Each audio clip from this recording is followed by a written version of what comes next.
به نام خدا که ما یک چیز کمک کنه، اگر طالب صاحبان بشنوام، اگر ببینم ما رو میدونه میزنه بندی میکنه. نیست نمیشد. بایکم کنده است، کتابچه‌ام کنده است، هیچ چیز ندارم.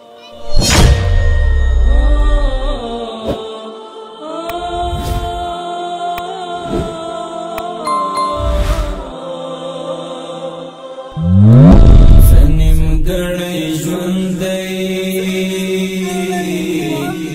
د غمو ترجمانی کوي، هر د زړه پر هر ستا د یادو ترجمانی کوي،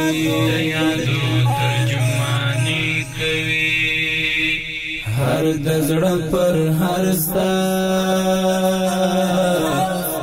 د یادو ترجمانی کوي.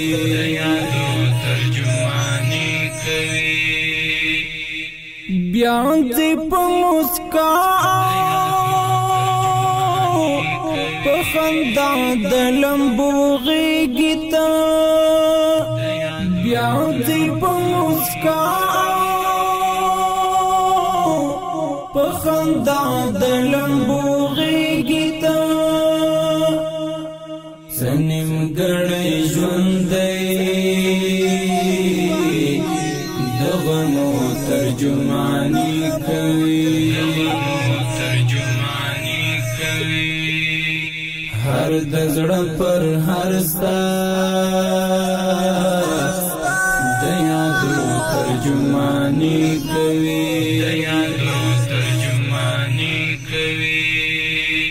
هر د زړه پر هر ستا د یادو ترجمانی کوي. حاجي نور خیریه بنسټ مینوالو د مهال موږ یو کورنۍ ته راغلی سو چې تېره نظام کې جمهوریت کې دی په وظیفه بوختو او په یو رتبه کې و چې د ښځو په څانګه کې. نور دم مهال موږ راغلی سو دغې کورنۍ سره د نږدې نه کوم مرسته چې د حاجي نور خیریه بنسټ له مټه و دا م ورته راوړی دی او اوس ډېر په ستونزو بوخ دی. نور تر پایه دا ویډیو موږ سره وګورئ چې دا مورکۍ خپل د ستونزې مشکلات نه څه تاسو ته وایي او تاسو یې واورئ. خب مادرم همی زندگی تا قصه شکی کنی فعلا در این نظام که نظام آمده است که فعلا چی رقم زندگیت تیر میشه؟ دیگه اون نظام خو وظیفه داشتم صادقانه وظیفه خود اجرا میکردیم. دیگه روزگار اقتصاد ما صحیح بود، دست ما به شکست دراز نبود. این حال 2 سال شده که میرم در پشتای نانوایی خیر جمع میکنم، میرم کالاشی های مردم هم میکنم، مزدوری های مردم هم میکنم. از تشویش، از غم، از غصه بیخی مریض هستم. مینی بچه که میره موتر صدا میکنه یا مفتید یک بلس روده از قطع شد از ساله بدبختی من این مریض هست، دختره که مریض از تکلیف گرده داره اون در خانه افتیده. دیگه خودم بسیار روزگارم خراب، لالان سرگردان پریشان پشت یک لقمه نان میرم در دروازه ترخص میزدم که به نام خدا که ما یک چیز کمک کنه، اگر طالب صاحبان بشنوام، اگر ببینم ما رو میدونه میزنه بندی میکنه. حالا اولادایم از گشنگی میمورد، من چی میکردم؟ خیلی مجبور بودم، از مجبوری چه رقم کنم. بسیار خوب. در پیش نظام وظیفت مادرم چی بود؟ وظیفه پلیس بودم، در حوزه 12 وظیفه اجرا کردیم، در حوزه 8 وظیفه اجرا کردیم، در حوزه 6 وظیفه اجرا کردیم. با صفت پلیس؟ صفت پلیس وظیفه این بود، صادقانه وظیفه خود اجرا میکردیم، آبرومردانه خدای خدا در نظر دیده.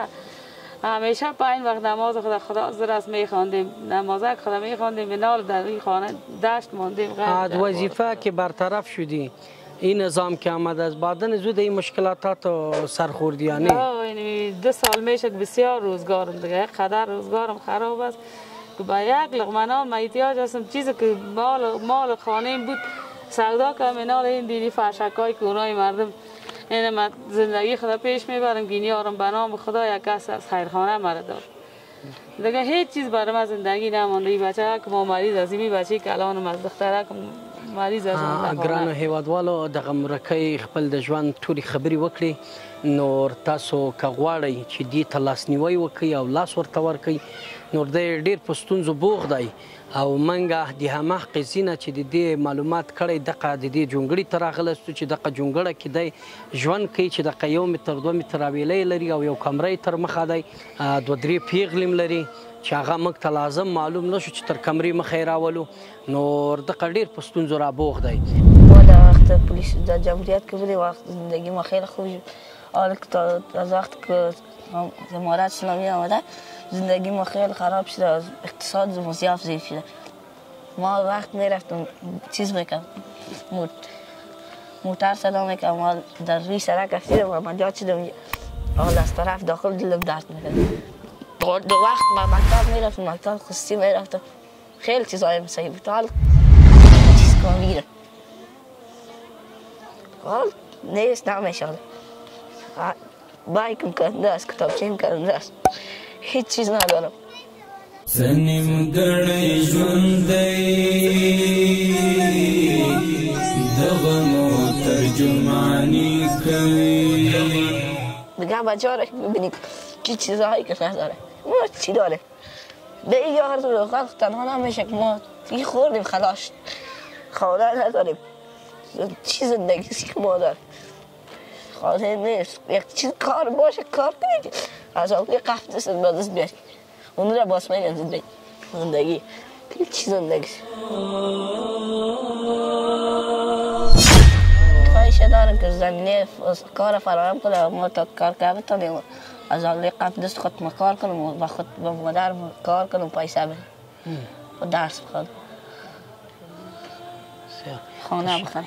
مننه د اجدور خیریه بنسټ مینوالو دغه کوچنی هلک تاسو ګورئ دا ګلالۍ چې موږ له خپل له مټه دغه مرسته دې ته راوړو خدای وایي چې دا مرسته به یو ورځ نیم ورځ 2-3 ورځې زموږ به کېږي تر کله موږ به دای وړو ته ناست یو چې تاسو موږ ته یې راوړئ یو ضمیمه د کار غوښتنه لرم چې راته برابره شي او زه خپل د لاس په پلی وی ګټم او ری وړم او وی سټم او خپل خویندې او میندې باعزته وساتم له دې ژونده سرپه نظري اعلانوي پر دې باندې غږ کوي چې سم ژوند دی مور مې له یو نانبهي در مخې تر بل نانبهي تر مخې وچه ډوډۍ پیدا کوي نور دی د کار لټولو ته دومره دردیږي دومره رنجیږي چې نور منګی دومره با احساس او با همت افغان او داسې کوچنۍ ګلالۍ چې د دې غوښتنه چې خپل په لاس یې وګټي